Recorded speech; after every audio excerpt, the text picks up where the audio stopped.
How has or how have you used AI specifically with your team to really dive deeper into personalization? I mean, every aspect of it. So for like when you talk about personalization, ultimately what we're talking about is audience-centric messaging, and then a journey that we can put them on that assumes we understand where they start, but also understand they might start their journey in the middle, they might start at the beginning, and they might start very close to the end. And so, kind of like a whole, if you watch all the Avengers movies, you can actually watch any of them and not have seen the others and still make some sense of what's going on. We need that to be true in our journeys. And so we use AI to generate content and copy as a first pass. We instantaneously, here's what we need, and it just writes the stuff.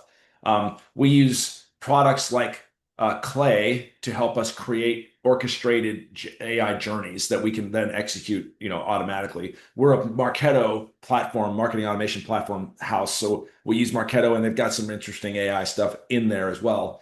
Um, we use Crayon to help us infuse competitive understanding into our messaging. So we have like crowdsourced, competitive insights, and we'll use that to synthesize, stay away from these words, focus on these advantages that, how we differentiate ourselves in the market. So we use all those things to inform that kind of personalized journey for our customers. What Gen AI helps us do is do it much, much faster and with more intentional orchestration. We bring all those things together in a way we couldn't really do before.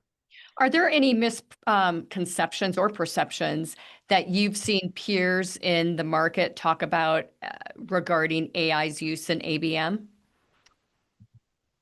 Um, I'm sorry. So one more time. Any what about A? Any misperceptions or misconceptions regarding AI's use with ABM?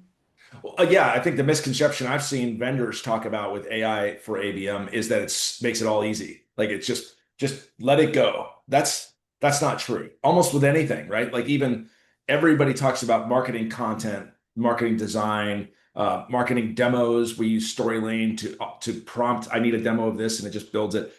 All of those things are really accelerate our ability to innovate quickly and get stuff done fast. But all of it requires a professional human who understands the problem and the customer to Right. verify that it's right, that it's going to say what we'd want to say, that it's using our voice and our tone, that it's not misleading, or because if we lose trust, we're dead, right? For especially for us, our customers are legal professionals and accountants. Like if they find out or they feel like you've like hoodwinked them, Yeah. they'll never come back. So we have to be really eyes on the wheel around that. And my point is, I've seen a lot of ABM kind of AI storytelling, like, oh, it just makes it automatic. You don't have to do anything. That's not true. Yeah. I think the human element is what I think it's the biggest misperception of AI's use is the human IP, the human intellect that is still very, very important in anything that we're doing. But what it does do is, again, you mentioned this at the onset of the show, is it's speed to market. It just helps us personalize that many more, messages for an audience really in real time in a lot of situations. Yeah, exactly. How do you think AI's place how is it matured as a part of the ABM stack? You've mentioned probably a dozen tools today, and you've obviously gone through a lot of trial and error, probably at least threefold to get down to those tools. Are there too many tools? Is there one that you use 90% of the time and the other 15 are just 10% of the time, but it's the icing on the cake for you?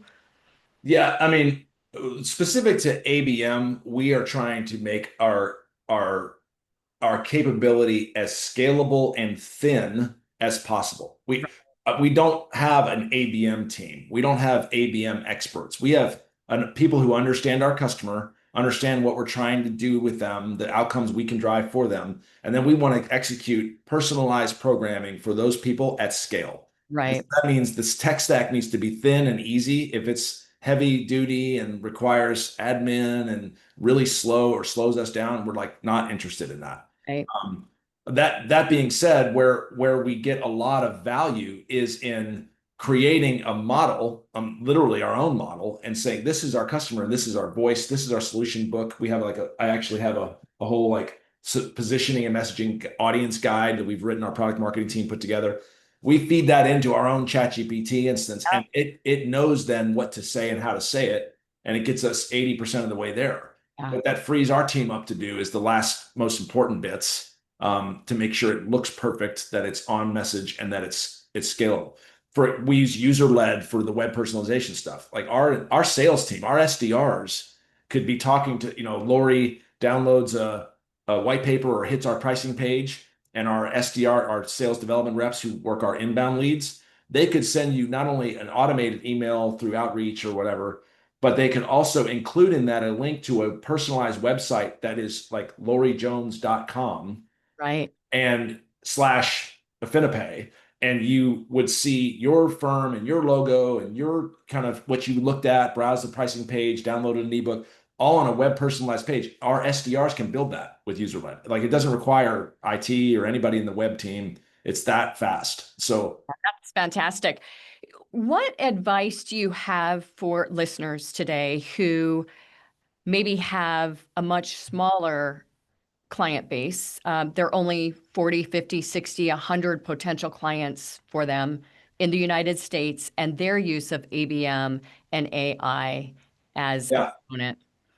I mean, look, I did that before, and what we did, and my advice would be build an account specific strategy. Yeah, So if it's Johnson and Johnson, what are the buyer committee look like? What are you trying to sell them? What outcomes are they trying to drive with your solution? And build literally a marketing strategy for that account. right. It's only 100, why not? Right? Yeah, Like, if you got 100 accounts, and if you win all of them, you're where you need to be, then why not take the time to literally, and by the way, use ChatGPT to help. I hmm mean, if you've become good at all in prompt engineering, and there's plenty of these courses out there, it can get you really far down the path of creating a strategy for each account that then you just take, tune, and execute on. That would right. be my number one piece of advice. Give each one of them its own unique attention, and think about them like they're unique humans, because they are. And all these personalized, I mean, they're still going to go online as Yeah. part of this. So all the personalization strategies are still at play, just at a smaller scale.